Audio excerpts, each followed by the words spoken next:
Tá, né? Meio fora, o frio fora de tempo, né? Vermelho, Maurício. Esse aí a gente não enxerga. É, né? Eu usei vermelho. Ou branco. Eu vou testando aqui até Tem achar um que preto. tem. Azul a gente não enxerga.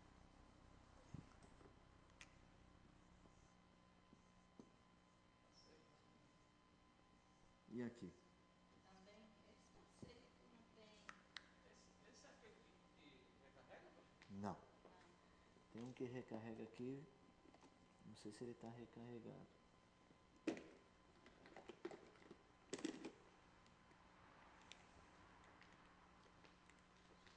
Acho que o vermelho dá. Esse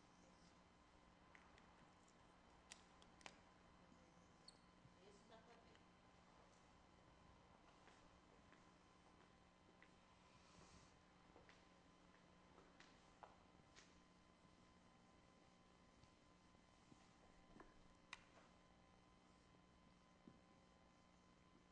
Pronto, achamos um. Salmo 84. É o tema do nosso estudo esta noite. Vamos, mais uma vez, tentar olhar para este salmo. Embora esteja percebendo que quem estava semana passada não está hoje. Então o exercício não vai funcionar porque semana passada nós vimos a história deste salmo e hoje a gente vai fazer um exercício de interpretação dele. A gente vai ter que fazer um misto aí das duas coisas, tá bom? Vamos ler lá no Salmo 84, verso de número 1. Quão amáveis são os teus tabernáculos, Senhor dos exércitos. A minha alma suspira e desfalece pelos atos do Senhor. O meu coração e a minha carne exultam pelo Deus vivo. O pardal encontrou casa e a andorinha ninho para si, onde acolha os seus filhotes. Eu, os teus altares, Senhor dos exércitos, Rei meu e Deus meu. Bem-aventurados os que habitam em tua casa, louvam-te perpetuamente. Bem-aventurado o homem cuja força está em ti, em cujo coração se encontram os caminhos aplanados. O qual, passando pelo vale árido, faz dele um manancial de bênçãos, o cobre a primeira chuva. Vão indo de força em força, cada um deles aparece diante de Deus em Sião. Senhor, Deus dos exércitos, escuta-me a oração. Presta ouvidos, ó Deus de Jacó. Olha, ó Deus, escudo nosso, e contempla o rosto do teu ungido. Pois um dia nos teus atos vale mais que 1000. Prefiro estar à porta da casa do meu Deus a permanecer nas tendas da perversidade. Porque o Senhor Deus é sol e escudo, o Senhor dá graça e glória. Nenhum bem sonega aos que andam retamente. Ó Senhor dos exércitos, feliz o homem que em ti confia.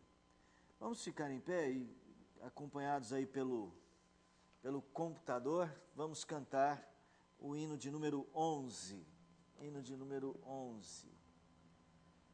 Boa noite, sejam bem-vindos.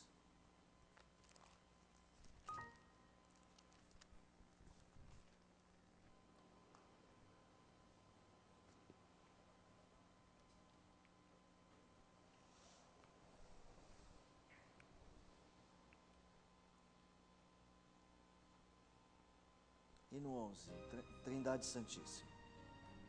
Pode aumentar o som, tá baixinho.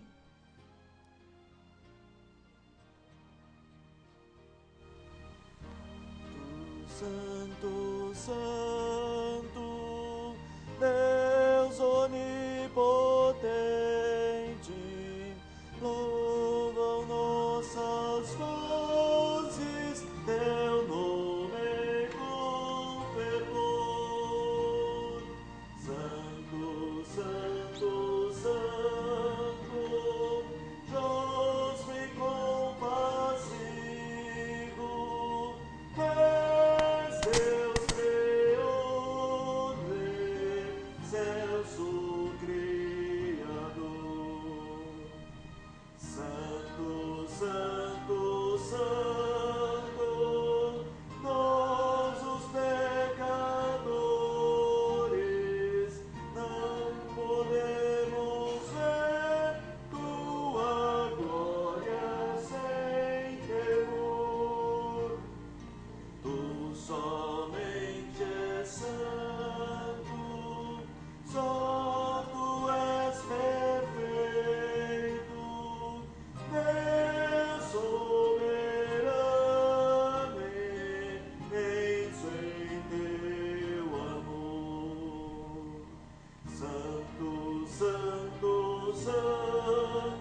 Pai querido, Deus de amor, desperta em nosso coração o desejo mesmo de amar os teus atos, de amar o lugar da adoração, de amar, ó Pai bendito, o encontro contigo.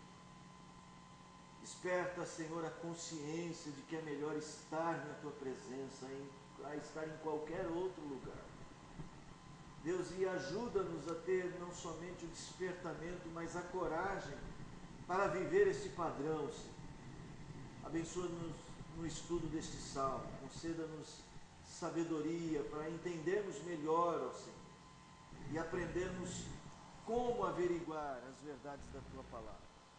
Dá-nos, Senhor, clareza esta noite, nos ensine, nós oramos em nome de Jesus. Amém. Muito bem. O pessoal do som, tem um sonzinho aí atrás, eu não sei o que é, se é uma microfonia, um chiadinho. Não sei se é o volume também do meu microfone que está gerando isso. Irmãos, nosso tema é o Salmo 84. Agora, é o que eu disse no início, né? Estou vendo aqui um grupo de irmãos que não está a semana passada. E os que estavam semana passada não estão hoje. O que torna a gente, melhorou 100% o som. Então, o que torna a gente um pouco difícil o andamento. Então, nós vamos ter que recuperar um pouco do que a gente viu a semana passada, tá bom? Aliás, tem coisas que a gente está vendo já há um bom tempo. Os Salmos, o livro dos Salmos, não é um livro só. Nós temos explicado isso para os irmãos, alguns já sabem. No livro dos Salmos nós temos 5 livros. Então vai lá no Salmo 1 só para você ver esse detalhe. Você vai ver logo lá no Salmo 1, no alto lá do Salmo 1, você vai ver escrito assim, livro 1, que vai do Salmo 1 até o Salmo 41. Deu para ver aí, Ivone? Está com a Bíblia aí, Ivone? Está chegando lá, né, Ivone? Está chegando lá. Então, depois você indo lá no 42, depois no 73, depois, e assim por diante, você perceberá que, então, este livro que nós temos dos Salmos era uma coletânea de vários livros, ou 5 livros, tá? Quando foi feito? Possivelmente no período de Esdras, esta organização. Estes salmos já eram cantados antes. Irmãos, eu falo assim, mas eu não sei quantos entendem esse negócio do período de Esdras, né? Deixa eu fazer uma linha do tempo. Será que eu consigo explicar isso para vocês? Aqui, ó, Adão e Eva. Quando é que Adão e Eva apareceram? Quando? No início de tudo. É isso? No início de tudo, lá no Éden, na criação, ok? Depois, passou isso aqui, tem o Gênesis, vai terminar iniciando a história do povo, né, da família de Jacó, lá no Egito, não é isso? O livro do Gênesis vai terminar e depois vai entrar Moisés. De Moisés a Gênesis há um grande tempo, nós não sabemos exatamente quando. Nesse meio de caminho aqui apareceu Abraão. Moisés conta a história de Abraão, ok? Moisés, 430 anos, sai do Egito, vai para a terra de Canaã, ok? Na terra de Canaã vai ter um período de 400 anos, mais ou menos, em que será governada por juízes. Lembra dos juízes? Fala o nome de um. Débora. Gente, vamos lembrar os juízes aí. Débora é um. Quem mais? Oi? Ruth não. Ruth é do tempo dos juízes, mas ela não era juíza. Débora já foi. Sansão. Gente, Sansão, Jefté. Hein? Outro, Gideão, os mais conhecidos. Depois, o último dos juízes é um cidadão chamado Samuel. O último dos juízes, Samuel. Depois de Samuel, começou um novo tempo em Israel. Qual era o tempo? Não, ainda não era o tempo de Davi, porque era o tempo que a gente vai chamar de Reino Unido. 3 reis durante o Reino Unido. Quem eram? Saul, Davi e... Vamos lá, gente. Vocês estão com medo de responder errado? Não tenha medo, não é? Isso aqui são 120 anos. 40 de Saul, 40 de Davi, 40 de Salomão. Depois disso aqui, começou um outro período. Que período é este? Quem quer arriscar? Ó, o Reino Unido, o que pode ser aqui? Reino dividido. Tá certo. O filho de Salomão, chamado Roboão, brigou com o general Jeroboão e dividiram o reino. 10 tribos para um lado, 2 para o outro. Estou fazendo uma recapitulação aqui para explicar o tempo de Esdras, tá? Vocês que chegaram agora aí, tá? Então, depois do Reino Unido, vem o período do reino dividido. E aí você tem 2 nações, Israel, reino do norte, e Judá, reino do sul. Muito bem, esses 2 reinos aqui, eles não deveriam ter ficado desunidos. Mas já que eles se desuniram, vamos ver o que aconteceu entre eles. Eles pecaram contra o Senhor. Cometeram idolatria, se afastaram do Senhor. O Senhor Deus levou esses 2 reinos para que lugar? Aí vem um outro período aqui. Período chamado... Gente do céu, vou ter que dar aula disso aqui para vocês. Período do cativeiro. Eles foram levados para o cativeiro babilônico. Lembram disso? Aí ele vai ter então aqui o período da Babilônia. Um pouquinho antes aqui, ó, o reino do norte vai com a Assíria, depois a Babilônia. Depois da Babilônia vai entrar um outro reino. O reino... Qual que é, gente? Egito. Não, o Egito foi antes aqui, ó. Egito aqui, ó. Moisés, né? Moisés, o Egito foi aqui. O período persa, medo-persa. E aí vem Ciro, um grande homem. O grande general Ciro era um persa. Quando chega neste período persa aqui, o que o Ciro decide fazer com o povo de Deus?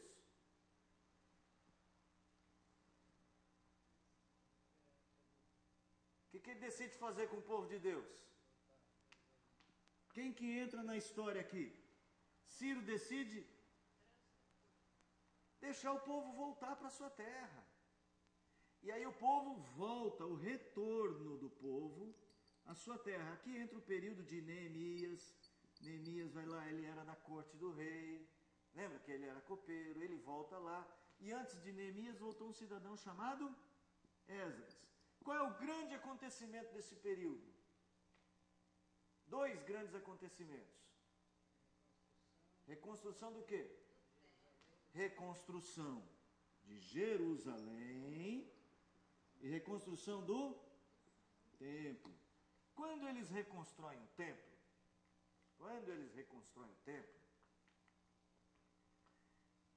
esse templo aqui, isso aqui mais ou menos, gente, ó, isso aqui, ó, é mais ou menos 800 anos antes de Cristo. Isso aqui mais ou menos, eles ficaram mais ou menos uns 700 anos antes de Cristo. Mais ou menos. Não é um chute aproximado, porque eu não lembro as datas exatamente, não vim preparado para isso. Escuta só, quando eles reconstroem o templo, eles vão pôr sacerdotes, vai ter gente no templo funcionando para ter sacrifício, não vai? Aí o que Esdras fez? Esdras organizou aqueles salmos que eles já cantavam antes, que eles sabiam, fulano sabe 2, o outro sabe 4, o outro sabe 5, aquele ali sabe uns 100 salmos. Esdras reúne todos estes salmos e forma então um saltério do jeito que a gente tem hoje. Mais ou menos isso, a gente reconstrói a história deste livro assim, que este livro foi reconstruído aqui. Então, este livro dos Salmos que nós temos, esses 5 livros dos Salmos, livro 1, 2, 3, 4 e 5, eles foram organizados aqui. Esses salmos já existiam, já eram cantados aqui. Né? Tudo bom, meu amigo? Já eram cantados aqui, mas este salmo, então, eles são reunidos aqui. Tanto é que você tem salmo, por exemplo, aqui, que eles falam da Babilônia. Salmo que fala do cativeiro da Babilônia. Tá? Então, por isso que a gente está dizendo que esse livro foi reunido neste período. Qual o propósito desse livro? Qual o propósito desse livro? Eu sei que eu já disse isso, mas é que, voltando, né? Nem todos estavam. O propósito desse livro é que as pessoas entendessem o seguinte: sabe qual é o propósito da vida? O propósito da vida é adorar a Deus. Os 5 livros dos Salmos, esses 5 livros, os últimos versículos de cada um deles, vai dizer: bendito é o Senhor. Quer dizer, não importa o que acontecer, não importa a situação, não importa quando, importa que a nossa vida, o resultado dela, seja a adoração de Deus. Agradecer a Deus pela vida e viver para Ele. Há vários temas, um deles é este. Um outro tema é a vida do justo. E um outro tema do Salmo 84 é o templo, que tem a ver com isso aqui, com a adoração. Só para vocês terem uma ideia de um salmo que deve ter sido bem tardio. Salmo 137. Eldo, acha aí o Salmo 137, lê para a gente aí o verso 1 e 2. Não, 1 a 3. Às margens dos rios da Babilônia, nós nos assentávamos e chorávamos, lembrando-nos de Sião. Nos salgueiros que lá havia, pendurávamos as nossas harpas, pois aquele que nos levaram cativos nos pediam canções, e os nossos opressores que fôssemos alegres, dizendo: entoai-nos algum dos cânticos de Sião. Esse salmo foi escrito quando, Eldo? Olhando o texto dele, o assunto dele, você acha que ele foi escrito em que período desse aqui? No período do cativeiro? Por quê? Eles falam aqui, né, que os nossos opressores pediam que eles cantassem, né, eles estavam tristes. A pergunta é: eles estão tristes ou eles estavam? No salmo. O salmo é escrito num período, eu estou aqui na Babilônia e estou triste, ou o salmo é escrito num período lembrando do que já aconteceu? Estavam tristes, porque estavam com saudade da pátria, né? Então, lembra aqui, nos salgueiros que lá havia. Então eles estão se referindo à Babilônia num tempo passado. Então, possivelmente ele foi escrito aqui, ou aqui no período persa, ou aqui, no período já do retorno. Então você está vendo que nós estamos falando de salmos que foram escritos neste período aqui, possivelmente esse aí é um deles. Como, porém, haveríamos de entoar o canto do Senhor em terra estranha. Isso, né? Então, daí você está percebendo assim, por exemplo, alguém lê aí o Salmo 90. Salmo 90. Lá o título do Salmo 90, me diga de quem é o Salmo.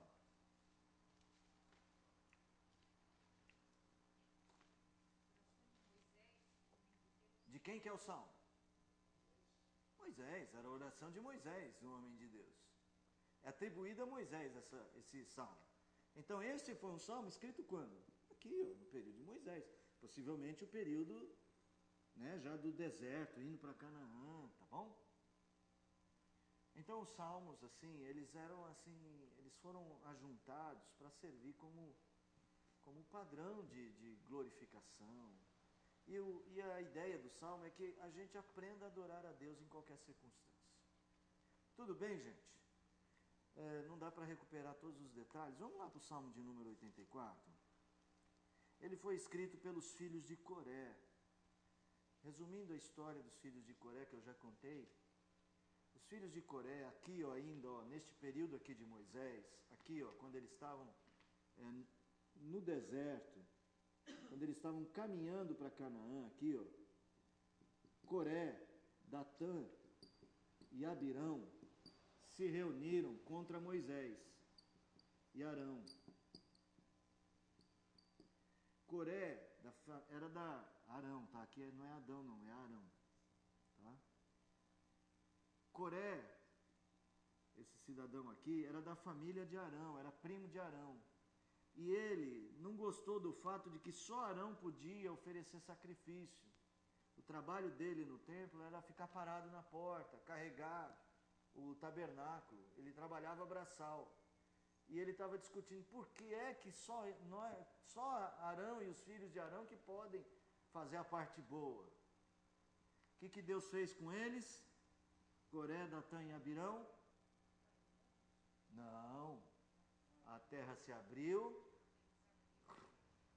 e eles e tudo que eles tinham foi engolido porque se revoltaram contra a estrutura de adoração. Murmuraram contra Arão, contra Moisés e contra Deus. O texto lá de Números vai dizer que eles murmuraram contra Deus. Números 16, depois vocês leem. Só os filhos de Coré que foram poupados. E esses filhos de Coré, olha, aqui, ó, esses filhos de Coré, eles continuaram o serviço que era do pai. Salmo 84, alguém lê para nós o verso 10. Pois um dia os teus atos valem mais que 1000, prefiro estar à porta da casa do meu Deus a permanecer nas tendas da perversidade. O pai tinha se revoltado contra Arão porque, puxa, ele tinha que ficar na porta, não podia entrar. E os filhos entenderam o papel deles e eles disseram assim, é melhor ficar aqui na porta do que ficar em qualquer outro lugar. Às vezes a gente não compreende, né, que Deus dá para a gente algumas limitações. E a gente tem que saber, eu vou até aqui. Daqui adiante eu não posso passar. Na igreja hoje, né, muitas pessoas ficam chateadas porque não é eleito num cargo importante. Exato, não entende essa dimensão, né? E às vezes não entende que Deus é que faz isso. Deus estabelece os limites, até para o mar, para a terra seca. Bom, enfim, os filhos de Coré compuseram vários salmos, né? O saltério tem 12 deles. Seria bom que depois você os conhecesse, né? Nós falamos deles um pouco e focamos o nosso olhar lá no Salmo 84. Sabendo toda essa história de Coré e tal, nós ficamos de entender o Salmo 84. Eldo, você chegou a fazer a lição de casa aí, Eldo, ou não? Vocês estão ruim de lição de casa, hein? Fez, Fátima? Ó, para... Esqueci tudo que eu escrevi em casa, mas eu sei mais ou menos. Sabe mais ou menos, né? É que saiu atrasado. Então, assim, a gente está estudando, tentando aprender a dividir o salmo, encontrar o ensino de um salmo. E como a Fátima fez, eu vou dar a chance, o privilégio dela falar como que ela entendeu a estrutura do Salmo 84. Vai lá, Fátima. O que você nos diz? Eu escrevi assim: o 1, 2 e 3, o salmista, no caso, ele coloca o desejo dele da presença de Deus, né? O tabernáculo, aqui eu interpretei assim: ele sente saudade da adoração e da presença de Deus na vida dele, né? Muito bom, muito bom. Se longe do tabernáculo, ele também tivesse um pouco longe de Deus, né? Certo. Depois do 4 até o 4 até o 7, ele assim coloca como o homem que serve a Deus, que está na casa de Deus, que está perto de Deus, é feliz, é bem-aventurado, as bênçãos que ele tem sobre a sua vida, né, tudo. Depois do 8 até o 12, não sei se seria assim, é como se fosse aqui. O 12 seria igual do 3 até o 7, né? Do 8 ao 11, eu vejo assim, uma oração, né? Como ele Do fala, 8 ao 11, uma oração. oração. Qual é o tema da oração aí? Você chegou a encontrar? É a oração pedindo a presença de Deus na sua vida, né? Porque ele fala assim: escuta a minha oração, peço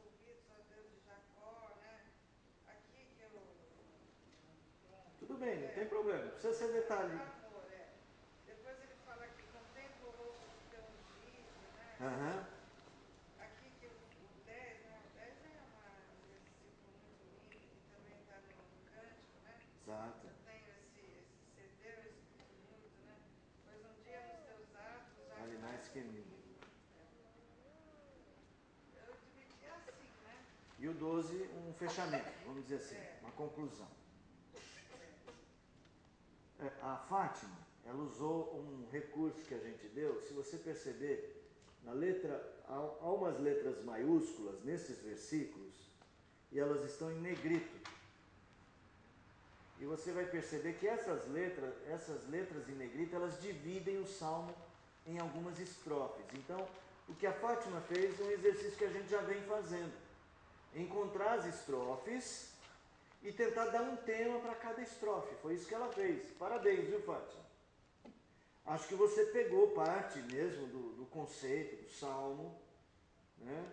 E usou o recurso que você tem. Vocês entenderam? Vocês que estão pela primeira vez, vai ser mais complicado, né? Quando você olha para o texto bíblico, quem tem aí o privilégio aí de abrir a Bíblia, tá vendo aí, ó, por exemplo, lá no verso de número 4, tá vendo o bem-aventurado? Não tem um B em negrito?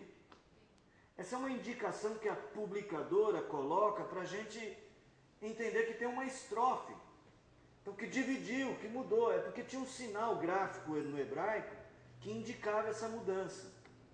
Então, o que a Fátima fez? Ela pegou a estrofe, ela pegou as estrofes, esses versículos, e fez o quê? Deu um tema para cada um. Desejo da presença, bem-aventurado viver perto de Deus, pedindo a presença e uma conclusão.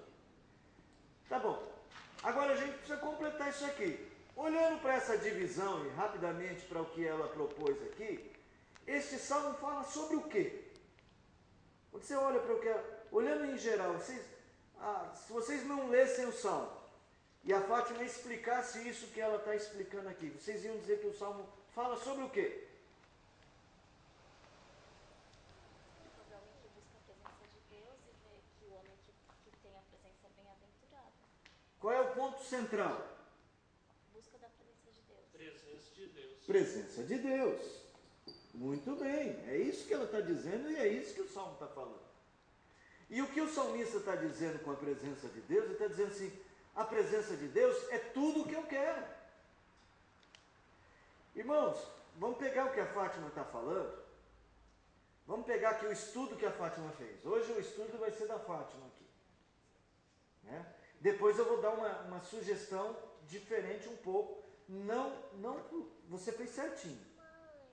Então, o Salmo trata da presença de Deus. Aí, o que o Salmo fala sobre a presença de Deus? Primeira coisa, a presença de Deus se dá em um lugar muito específico. O templo. O lugar, lógico, nós não temos mais o templo de Jerusalém. Mas a presença de Deus, a que o salmista se refere, tem a ver com a adoração. Está no lugar da adoração.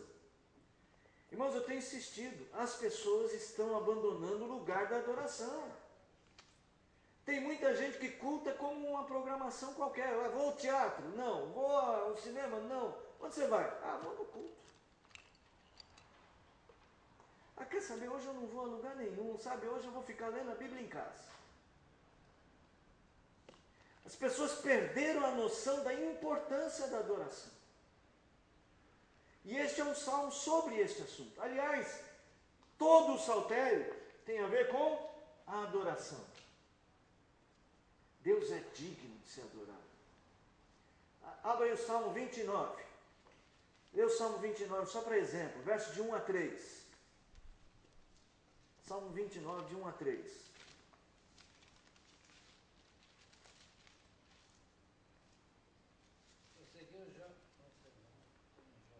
É porque você está lendo uma poesia, né? A gente vê a poesia de Jó, pensa que é um salmo, né? Vai lá, lê aí, Patrícia. Tributai ao Senhor, filhos de Deus. Tributai ao Senhor glória e força. Tributai ao Senhor a glória devida ao seu nome. Adorai o Senhor na beleza da santidade. Segundo esses versículos, adorar o Senhor, falar da sua beleza e da sua glória, é uma opção ou um dever? Segundo esses versículos, é o quê? Por que vocês estão dizendo que é um dever? É um imperativo. Mas existe o quê? Tributai. O que é um tributo? Um pagamento. Tributo é uma dívida. A glória devida ao seu nome. Da honra a Deus é um dever nosso. Não é uma opção, eu acho que para eu ter uma vida melhor, sabe, eu acho que eu vou... hoje não, hoje eu não estou... Não. Os homens de Deus entendiam a glória de Deus e porque entendiam a glória de Deus, sabiam que isso era um dever. Esse dever, ele vem surge de muitos lugares, né? De muitos motivos, de muitas razões. Por exemplo, imagina você, né? Eu sou casado, né? Imagina você que a sua mulher, vocês vão passear e ela tomou aquele banho de mais ou menos 1h30, ela passou mais meia hora secando o cabelo, ela passou mais alguns minutos fazendo a maquiagem. Antes disso ela já passou mais ou menos, antes de começar a tomar banho, ela passou mais ou menos 1 hora escolhendo a roupa. Não estou exagerando sobre a vaidade feminina não, estou dizendo que dessa vez ela resolveu o quê? Caprichar. Então tá lá, aí está o Eldo lá na sala e de repente chega a Dona Fátima, a rainha do lar. E a Fátima vem toda produzida como nunca o Eldo tinha visto. Qual é a obrigação do Eldo? Pelo amor de Deus, vai demorar. Essa é a obrigação do Eldo? Reclamar do tempo que ela ficou? Não, qual é a obrigação do Eldo? Você está linda, hein? Elogiar. Oi? Elogiar. Elogia? Fátima. Olha, valeu o tempo que eu fiquei esperando você, viu? Fechou tanto assim por minha causa. Fátima, você está linda. Aliás, isso não era que era obrigação, ele falou, é melhor eu elogiar para não apoiar. Era uma obrigação de coerência, não é? Ele está vendo a Fátima de uma maneira que ele não tinha visto. Então, a coerência dele é ficar o quê? De boca aberta. Meus irmãos, nós perdemos a coerência do culto, a mais importante delas.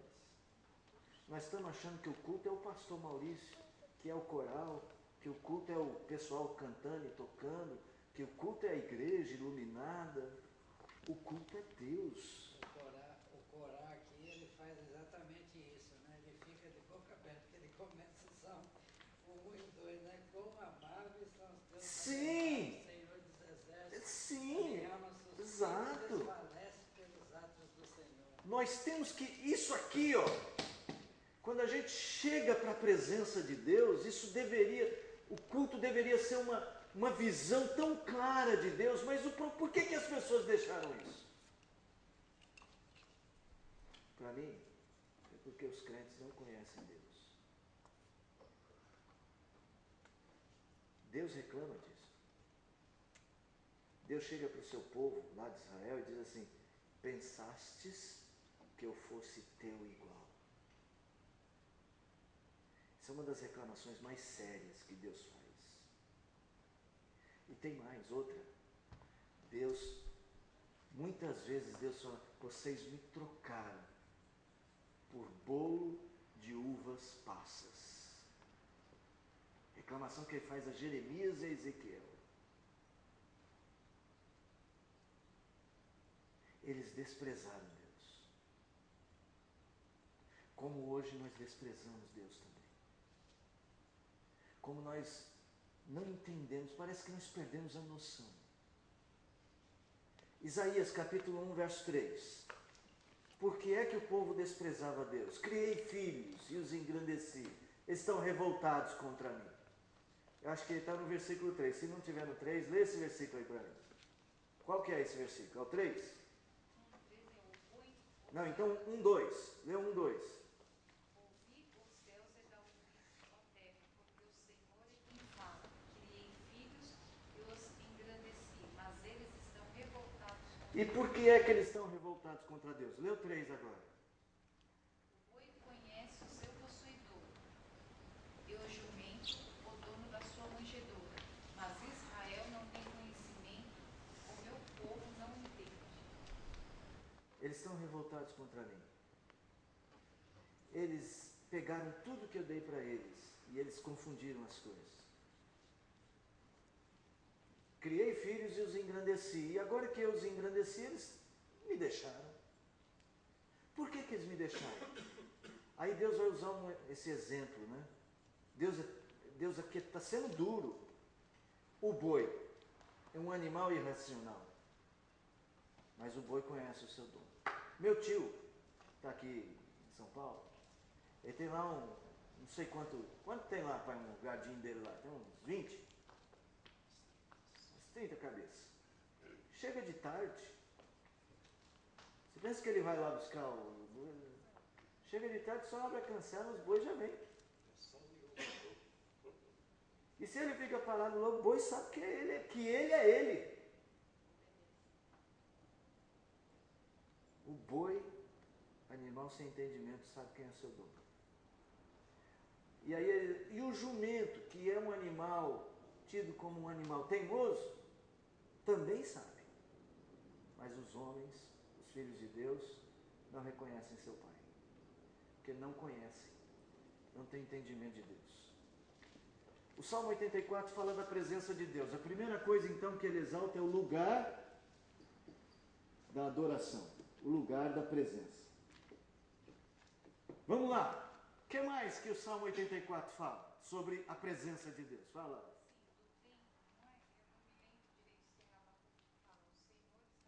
Abacuque 2. Abacuque 2. Então a primeira coisa que ele fala, pegando aqui os primeiros, ele fala que uma das coisas sobre a presença de Deus é que tem um lugar onde a presença de Deus se manifesta de maneira importante, e esse lugar é o lugar de adoração. É uma obrigação do crente ir aos cultos públicos, porque teologicamente falando é onde Deus reúne o seu povo e é onde o templo acontece. O templo não é mais de pedra, o templo é a reunião do povo de Deus. Pessoas usam isso, pastor. Já ouvi muitas vezes como desculpa para não vir à igreja, dizendo que a igreja, que a casa do Senhor não é a igreja, que somos nós. Então, algumas pessoas... Somos nós quando estamos unidos com nossos irmãos, não nós somente. Nós somos templo do Espírito Santo no sentido de sermos morada dele. Mas o lugar da adoração coletiva é que se forma um grande templo do Senhor. Onde estiverem 2 ou 3, o quê? Reunidos. Reunidos. O Deus convoca a gente para a adoração porque ele se manifesta principalmente na nossa coletividade. É isso que fala as primeiras partes. O que mais que fala sobre a adoração? Fala muitas coisas. Mas, por exemplo, sobre a adoração, sobre a presença de Deus. Bem-aventurado o homem que busca a presença de Deus. Não é? Fala da bem-aventurança. Bem-aventurado, bem-aventurança quem busca a presença de Deus. Interessante que Deus gostava muito de comparar o ser humano com os animais, né? Nesse salmo, Sim, dele, para nos humilhar muitas vezes. em Jeremias, no capítulo 8, né? O verso 6 em diante, ele fala: eu escutei e ouvi, não falam que é reto, ninguém há que se arrependa da sua maldade, dizendo: o que fizer, cada um corre a sua carreira como um cavalo que arremete com ímpeto na batalha. Até a cegonha no céu conhece as suas estações, a rola, a andorinha e a croa observa o tempo da sua libação. Mas o meu povo não tem conhecimento, o o juízo do Senhor, não conhece o juízo do Senhor.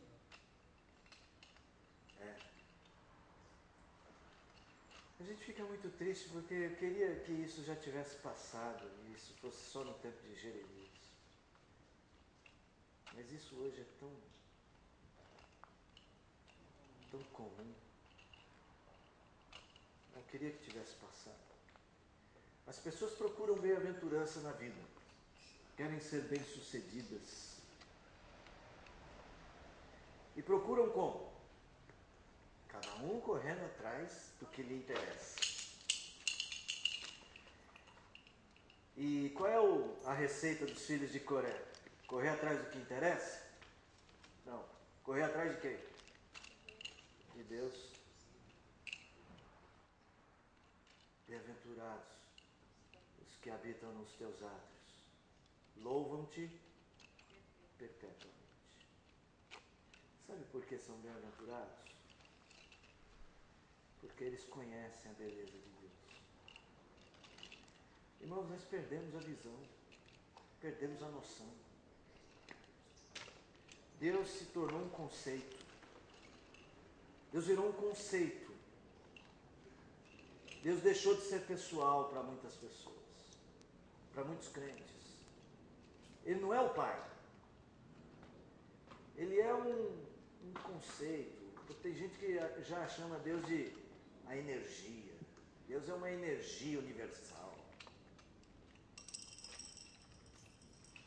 Tem gente que confunde Deus com a própria fé. Acha que o fato de ter algum tipo de fé, isso já é Deus. Deus não é. Deus é um ser pessoal, que aliás se manifesta em 3 pessoas. Ele subsiste em 3 pessoas. Ele se relaciona. Ele quer ser adorado, ele quer diálogo. Ele nos ensina a orar e fala pela sua palavra. Ele ouve os nossos cânticos. Você acha que Deus não ouve? Abra lá em Hebreus, capítulo 2. Hebreus 2.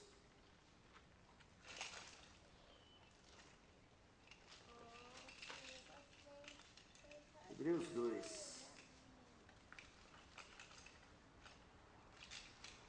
Nós estamos falando aqui do Messias, né? De Jesus. Verso de número 11 e 12. Quem achar pode ler. Pois tanto se santifica como os que são santificados, todos em um só. Por isso é que ele não se envergonha de lhes chamar irmãos, dizendo: a meus irmãos declararei o teu nome, cantar-te-ei louvores no meio da congregação. Ele está falando com Deus. É o Messias. Bom, vocês já sabem quem é o irmão que nos chama de irmãos, né? O versículo antes vai falar que ele é o autor da nossa salvação. Quem que é? Jesus. E ele não se envergonha de nos chamar de irmãos, apesar de que a gente dá motivo. Mas ele não se envergonha. Ele me chama de irmão, chama você de irmão, e ele está contando aqui que ele está cantando louvores a Deus. Ele está falando com Deus. Eu vou cantar louvores para o Senhor, Pai, junto com os meus irmãos, no meio da congregação. Ele não está falando aqui pessoas separadas, tá? Ele usa uma palavra aqui, congregação, nessa, assembleia, reunião. Eu cantarei louvores para o Senhor no encontro que nós vamos ter com o Senhor, eu e os meus irmãos. Deus ouve os nossos cânticos e Deus se agrada. Mas Deus se agrada porque a gente canta bem? É disso que Deus se agrada? Porque a gente canta bem? É? Se for, né? Nós não sei se a gente está muito bem sucedido nisso não. O que Deus se agrada? A adoração que sai do coração, sabe? Como é que é essa adoração? É assim, vamos lembrar do exemplo do Hélio e da Fátima. A Fátima não é Deus, tá, Fátima? Nem vai sair daqui. mesmo que o Eldo diga, você é uma deusa, tá? Mas eu vou só ilustrar. Quando o Eldo chega para ela e fala assim, você está linda, meu amor. Eldo, você tem que falar isso para ela, hein? Você está linda, meu amor. Eu falo para a Márcia, falo sem medo de errar. Você está linda, meu amor. Eu estou adorando. Esse é o sentido, é reconhecendo a beleza. Adorar a Deus de coração. Agora, se você... Vou dar um passo atrás, antes de terminar a frase. Agora, se você fala, você está linda, meu amor, só para evitar confusão, você está realmente reconhecendo a beleza dela? Ah, você está linda, vamos embora, que a gente está atrasado. Opa, já deu errado. Não é assim, né? Você tem que perder um pouco a fala. Você está tão linda, né? Quando a gente adora a Deus, de verdade, nós ficamos absorvidos pela beleza da santidade de Deus. E isso não é com os olhos, é com olhos do entendimento. É a mente que faz isso. É o discernimento de quem é Deus, gente. É Deus, é o nosso Deus. O ser mais perfeito que existe, em quem não há sombra de variação, não há pecado, Ele é perfeito, Ele é santíssimo. E a ideia desse salmista é que a bem-aventurança está em reconhecer isto. E quem está na presença de Deus sempre deveria reconhecer mais. Nenhum culto deveria jamais ser uma rotina na vida de um crente. Porque não existe rotina na vida de um crente que percebe Deus. E quando ele senta aqui, que ele abre a Bíblia, qualquer texto que ele lê, ele fala, meu Deus, como o Senhor é bom. Ele lê um texto em que ele vê o perdão de Deus, ele fala, Senhor, Tu és perfeito, o Teu perdão é perfeito. Ele lê um texto que fala da majestade de Deus e ele fica vislumbrado. Tu és majestoso, Senhor. Então, estes salmistas, esses filhos de Coré, eles só olhavam da porta. Eles não sabiam o que acontecia dentro dos santos. Eles tinham apenas uma percepção daquele Deus que se manifestava. E eles diziam, é bem-aventurado. Eu acho que eles falavam assim, dos filhos de Arão, né, dos sacerdotes. Que homem bem-aventurado, que ele pode entrar ali e perceber aquele Deus. Deus está se manifestando ao sacerdote agora. Lembra? A glória de Deus estava sobre a arca da aliança. Irmãos, olha como este salmo, então, quando a gente vai entendendo a estrutura e pegando a história e vai somando as coisas, como ele vai ficando rico na sua mensagem. Deixa de ser apenas versículos bonitos e uma poesia bonita para ser uma poesia cheia de significado, não é verdade? Passa a ter um peso. Dá para passar uma noite inteira falando da bem-aventurança de estar nos atos do Senhor. O que mais? Vamos pegar aqui a divisão que a Fátima falou. O que mais ela colocou ali que ele está pedindo, né? Vamos pegar essa proposta da Fátima. Ele está pedindo, Senhor, Deus dos exércitos, escuta a minha oração, presta ouvidos, ó Deus de Jacó, olha, ó Deus, escudo nosso, contempla o rosto do teu ungido, um dia nos seus atos vale mais que 1000. Ele está com alguma aflição sobre a presença de Deus. O que ele pode dizer? O que você poderia dizer a respeito dessa parte do Salmo? Que a gente deve orar para contemplar a presença de Deus. é uma sugestão de um tema.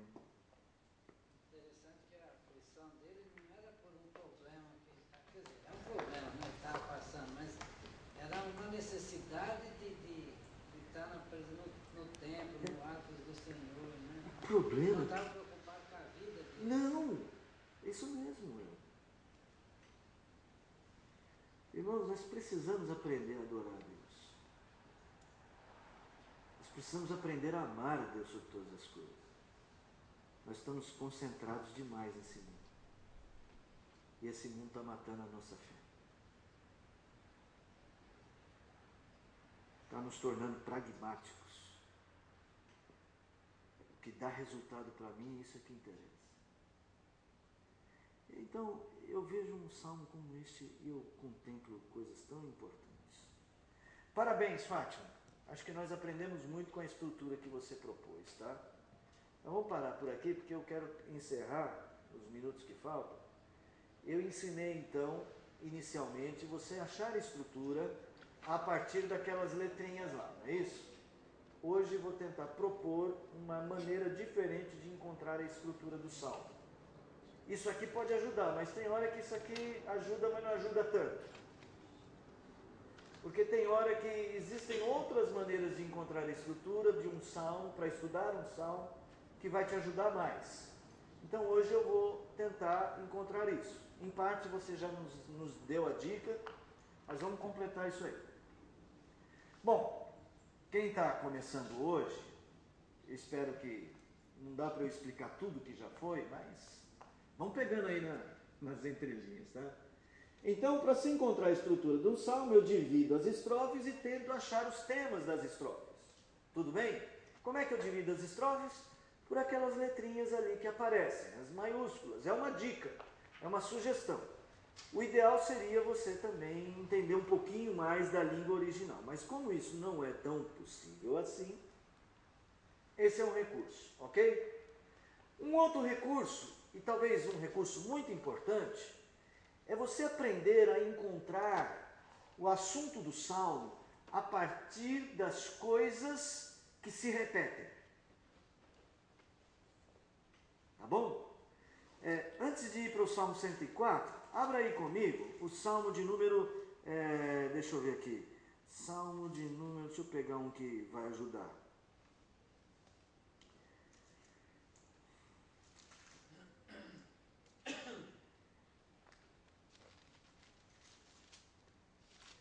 Estou tentando achar um que é tão bom para isso, agora me fugiu a memória. Qual? Não, esse não. Vamos pegar o Salmo 119. 119. Já mostrei para vocês a divisão do Salmo 119, já não mostrei? A cada 7 versículos, a cada 8 versículos, você encontrará a letrinha maiúscula. Pode fazer a conta aí. Tá bom? Bom, qual o tema que se repete no Salmo 119, assim, várias vezes? Vamos fazer assim? Vamos tentar, o Salmo é bom para isso, esse Salmo é ótimo para isso. Alguém leu o verso 10? O Senhor é meu pastor? Não, é o Salmo 119, versículo 10. Todo o coração te busquei, não me deixeis fugir aos teus mandamentos. Muito bem, agora o versículo 29. Estou chutando os versículos. Aleatório, outra pessoa. Afasta de mim o caminho da falsidade e favorece-me com a tua lei. Tudo bem, agora vai percebendo o que é que um tema vai se repetir. Fala aí um versículo, fala o número. Fala o tempo, então lê o 33. Lê aí o 33, gente. Lê, mãe?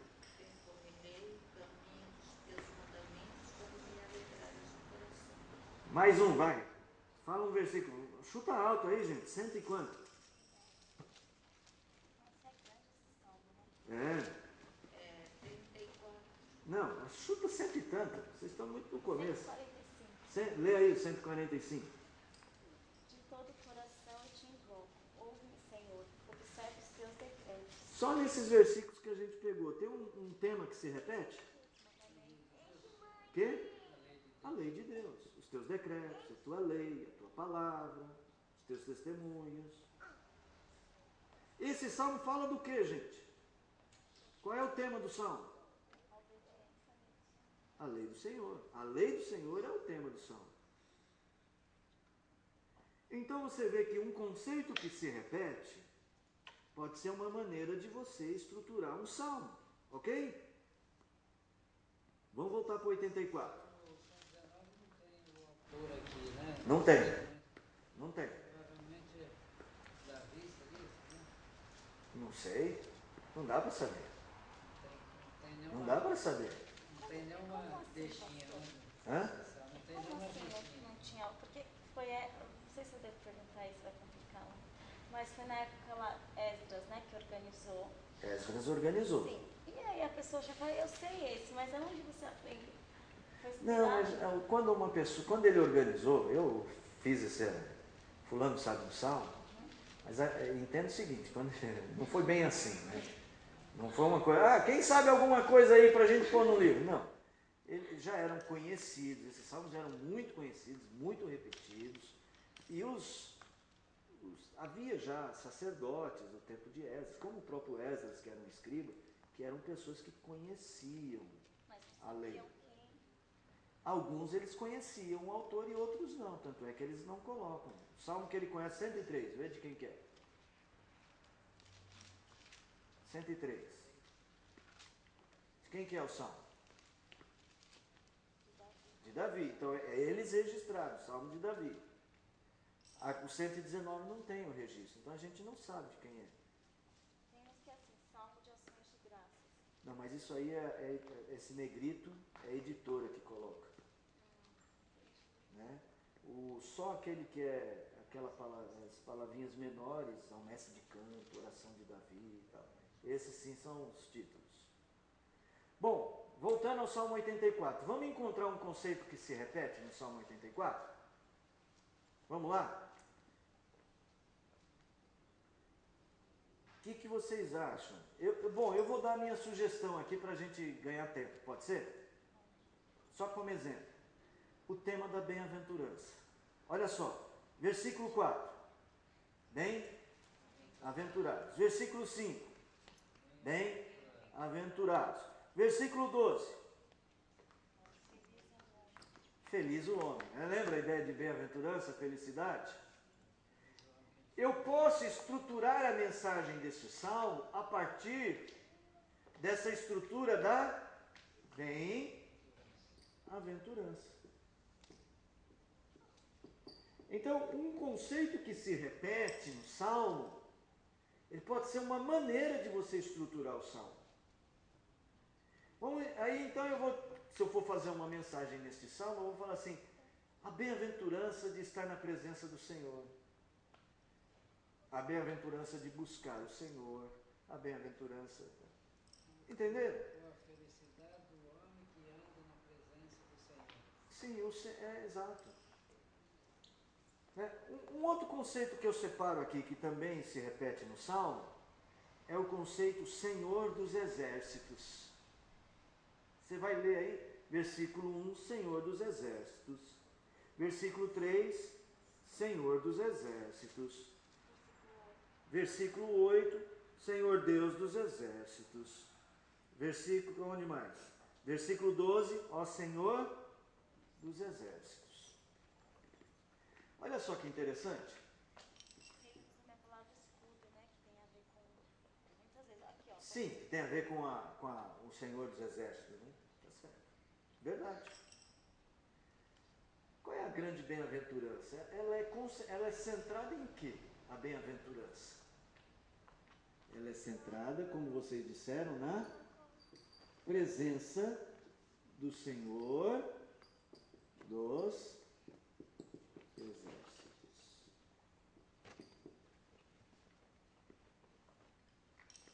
Meus irmãos, aí então a gente pode estruturar o entendimento desse salmo a partir de Deus e da busca da presença de Deus.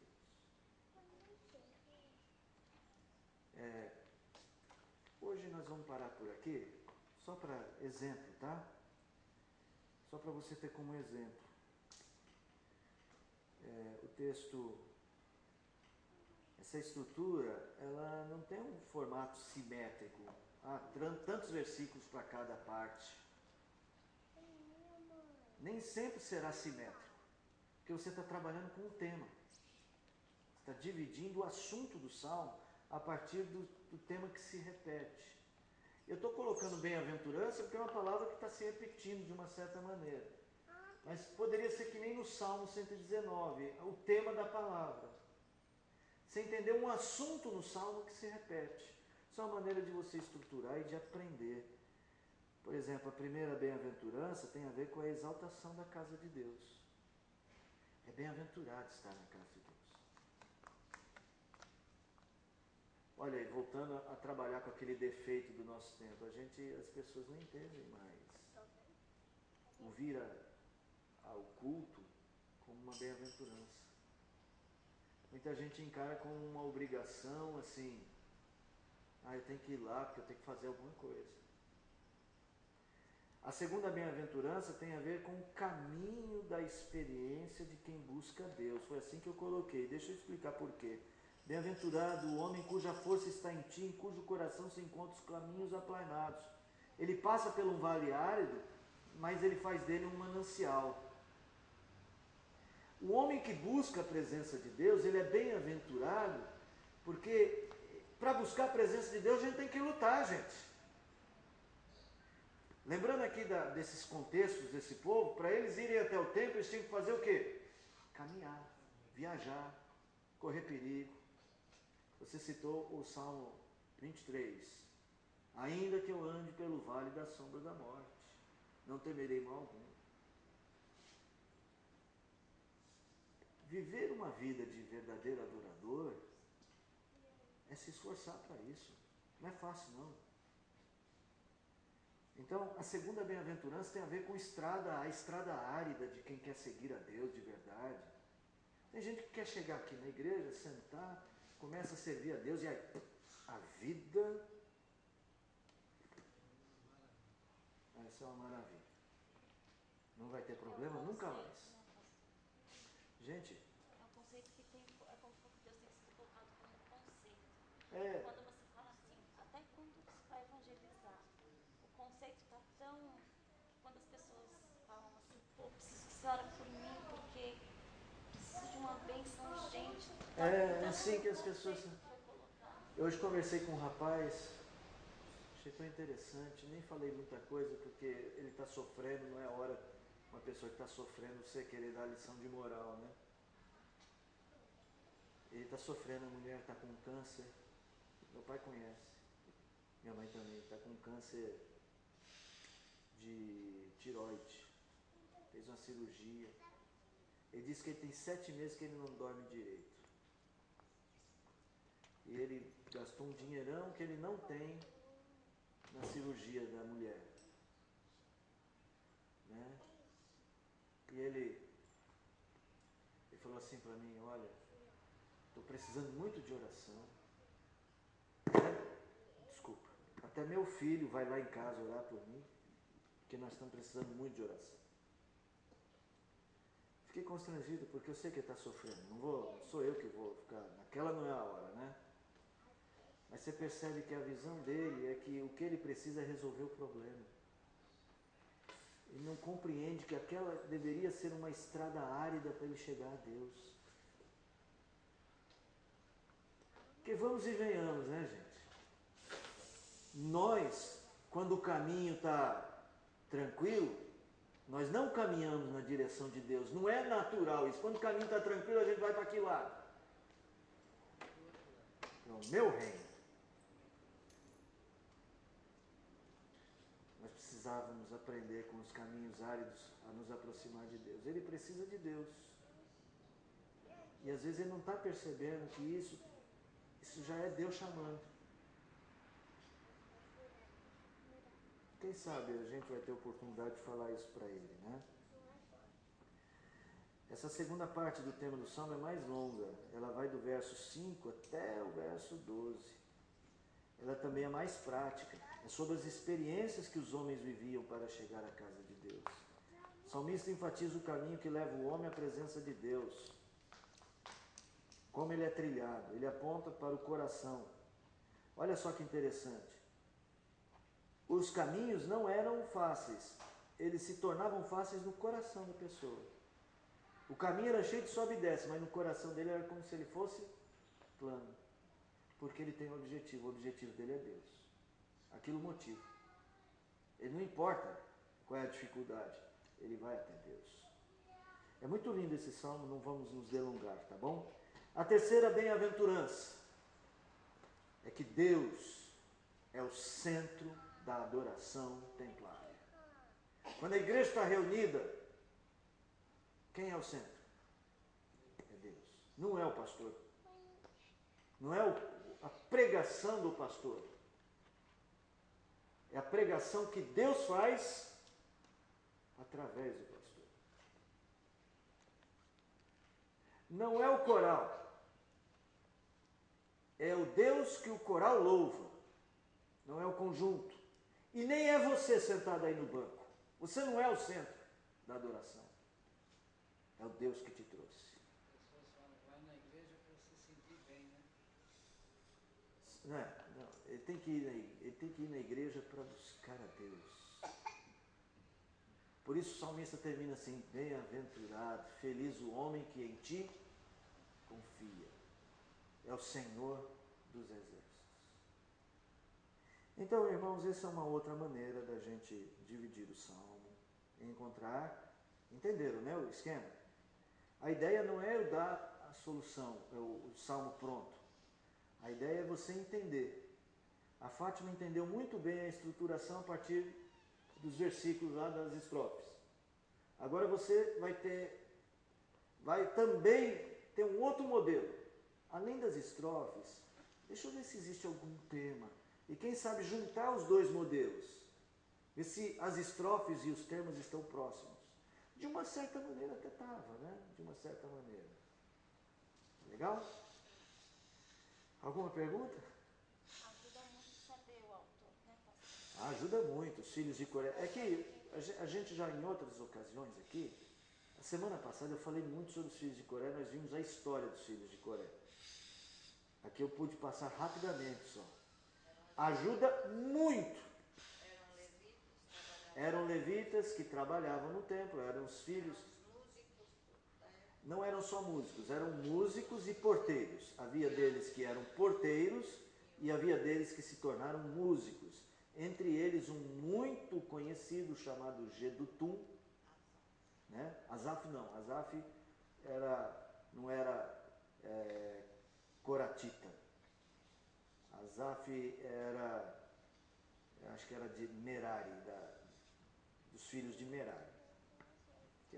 Eu já expliquei, não vou voltar atrás, não vou longe. Eu acho que o contrário destes salmos para os nossos dias é que a cultura dos dias atuais buscam mais o ter do que o ser.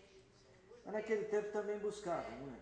Mas se nós Não esses salmistas aqui, porque eles entenderam bem. falando a Né? nível de salmo, desse salmo. O que eu vejo hoje é que nós temos o mesmo defeito de Israel. Nós somos como o povo de Israel que não tem entendimento. Nós continuamos errando nos mesmos. A gente tem uma visão muito centrada em nós e eles tinham essa visão. Mas Deus sempre levantou homens para alertá-los. Sempre. Está aí os textos que nós lemos, os alertas de Deus. Isaías, Jeremias, os filhos de Coré. Né? Como na época de Juízes, eles afastavam de Deus.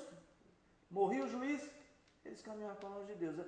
Parece que o livro de Juízes foi escrito assim, parece até uma brincadeira, mas é uma coisa muito verdadeira. Né? Eu acho que eles colocaram em prática a primeira pergunta do catecismo, que é o principal do homem. Na verdade, como o catecismo foi escrito bem depois, vamos dizer assim, eles não colocaram em prática, mas eles deram todo o subsídio para que os autores do catecismo acertassem. E eles acertaram. Qual o fim principal do homem? glorificar a Deus e desfrutar dele para sempre. Aquele livro que a gente canta de professores, você tem lido ele? Eu já li ele faz tempo. Transformar Tem algo que ensinar para transformar a vida. tem colocado quem a questionar, né? Pensa-se que ler um pouco da Bíblia não nos alimenta espiritualmente, é só um mero. Nós devemos realmente nos dedicar a entender, estudar e compreender, nos esforçarmos nisso. Porque senão a nossa vida espiritual fica muito rasa, assim. Fica, mas no geral, desculpa, irmãos, no geral, os irmãos conhecem pouco da Escritura. Com todo o respeito e carinho, né? Ultimamente tem que falar com muito, usar muito essa expressão, respeito e carinho. Essa linha do tempo aqui, isso era coisa para você conhecer, para você saber. Que com todo respeito e carinho, é bastante básico que a gente saiba isso. Um crente novo, tudo bem, eu entendo. Chegou agora, Marcos, chegou agora, né, Marcos? Você fala, Marcos, faz aqui a linha do tempo. Opa, peraí, mas aí não dá. Aí tudo bem. Mas um crente com 10 anos de igreja, vai. Tem que saber isso, deveria. É falha minha. É falha da estrutura. Nós estamos ensinando a mesmíssima coisa quase sempre. E os irmãos têm buscado aprender pouco. Mas o que eu posso fazer? É assim que as coisas são. O que nós temos que fazer é nos esforçar aqui. Então aqui nós estamos nos esforçando. Estamos nos dedicando a aprender. E eu entendo que vocês estão interessados em aprender. Agora, a gente tem que ter ciência da atual circunstância. A atual circunstância é de pouco conhecimento da palavra do Senhor. Um autor, quem que é o autor? Eu não lembro agora quem é que disse isso, mas alguém disse isso, tá? Não fui eu. Alguém disse que na época dos puritanos, que foi uma época maravilhosa em termos de conhecimento de Deus, os puritanos da Inglaterra e depois lá da Nova Inglaterra, diz assim, o evangelho era de poucas pessoas, tinha pouca extensão, a medida, a extensão era pequena, mas tinha grande profundidade. Nos nossos dias o evangelho é extenso, bem extenso, mas ele é rasinho. É muita gente que é superficial, é muita gente que diz servir a Deus, mas que conhecem pouco a Deus. Um autor disse isso aqui não é meu. Muito bem, queridos. Eu fico feliz que nós estamos estudando. É importante a gente estar estudando aqui e a gente crescer. O que você deve fazer agora, então? Vamos fazer exercício de casa. Lição de casa para vocês. Por favor, abram lá no Salmo 106, Salmo 107. Já estamos no livro 5 já, gente? Não. Já chegamos no livro 5, que maravilha, hein? Chegamos no livro 5. Semana que vem, quem vai dar o estudo não sou eu, não serei eu, tá?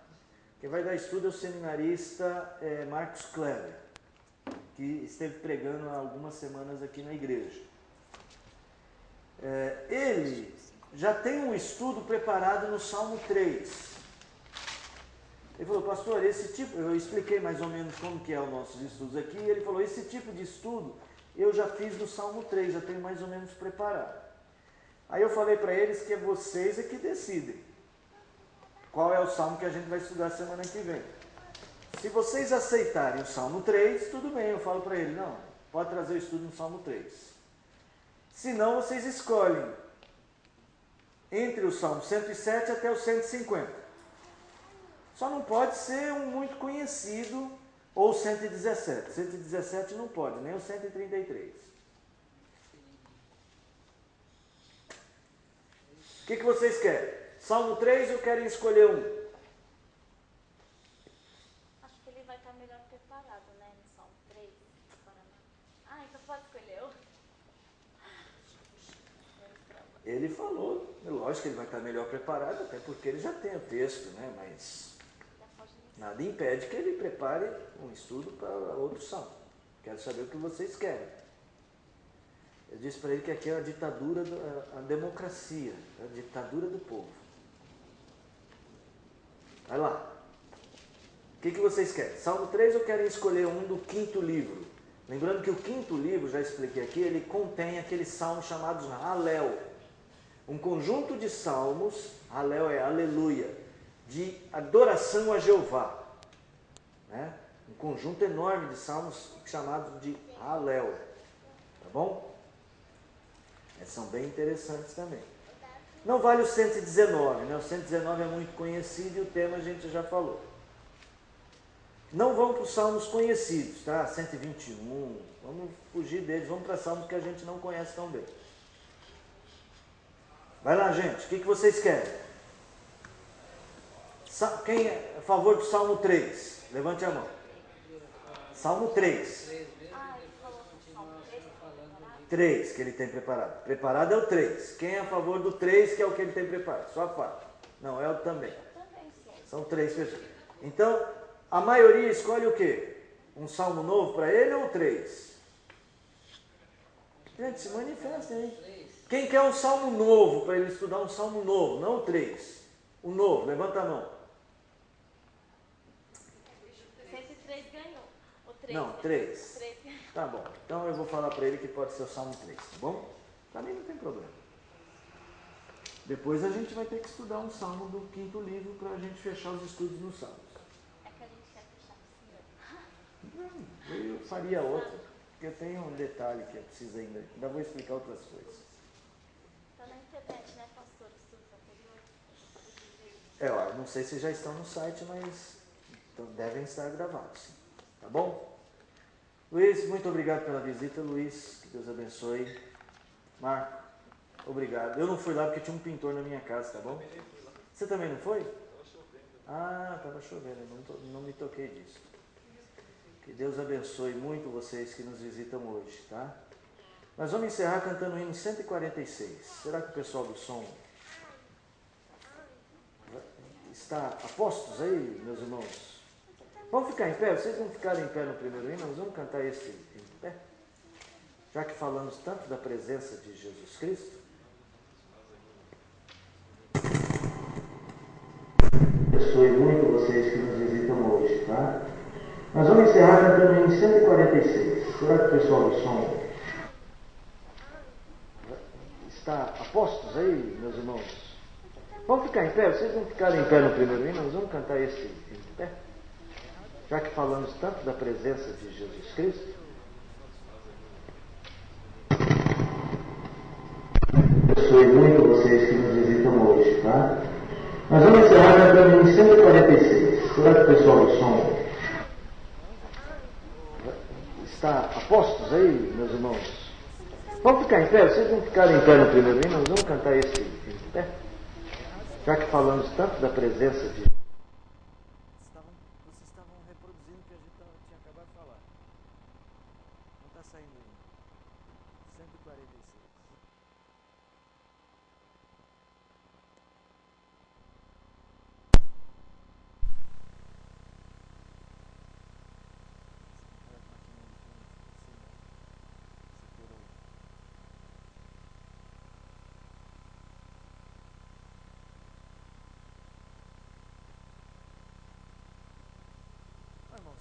Pode deixar, a gente canta a capela, senão se vai complicar, a gente canta a capela, tá bom? Nós vamos começar. 146.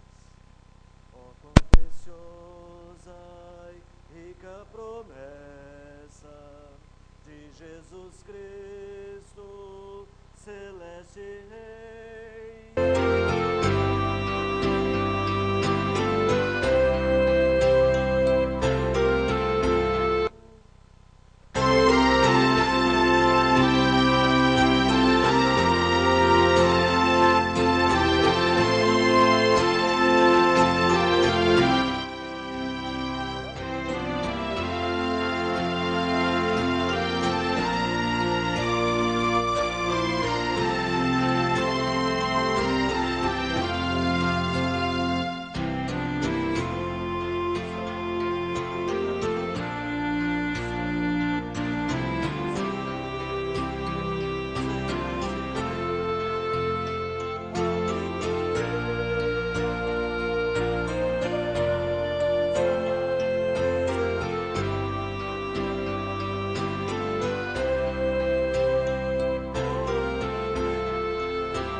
pensar que Deus promete que nunca vai nos abandonar. Só de imaginar que essa promessa Ele vai cumprir como tem cumprido, é para mesmo fazer como os filhos de Coré. Amar a presença do Senhor e buscar. Vamos orar. Senhor, de fato, ainda que indignos, nos escolhestes e por nós deste teu Filho. E nós te louvamos por isso. És belo, nosso Deus. Como és perfeito. Nós devemos tudo ao Senhor. Nos perdoes por sermos tão negligentes em entender estas coisas e em viver estas coisas. Nos perdoes por nos preocuparmos tanto com coisas tão pequenas, e sermos tão mesquinhos, a ponto de não nos alegrarmos na beleza da tua santidade, Deus. Mas, ó Pai querido, obrigado por tua palavra inspiradora, tua palavra tão rica, e pelo teu Espírito que nos conduz a pensar de maneira diferente. Obrigado e te louvamos por isso. Te louvamos porque poupaste os filhos de Coré para nos deixares tantas preciosas lições. E tens poupado o teu povo e preservado a tua palavra para alimentar a nossa fé. Bendito seja o Senhor por este encontro. Bendito seja o Senhor por esta palavra. Bendito seja o Senhor por podermos aprender a estudar este livro santo. Que Ele santifique a nossa vida e ela seja então santificada na verdade. Dá-nos a tua paz e a tua bênção. Nós oramos em nome de Jesus. Amém. Podem assentar-se, irmãos. Que Deus muito os abençoe. Quero fazer um convite a vocês. Sábado nós vamos ter encontro dos jovens, Juventude em Ação, às 19 horas. Tem lá o cartazinho, e tem aqui o palhacinho. É que o nosso Juventude em Ação vai ser diferente. Juventude em Ação não é um culto. Juventude em Ação é um encontro de fé. E aí a gente tem então um pouco mais de liberdade para trabalhar. E esse tema aqui que nós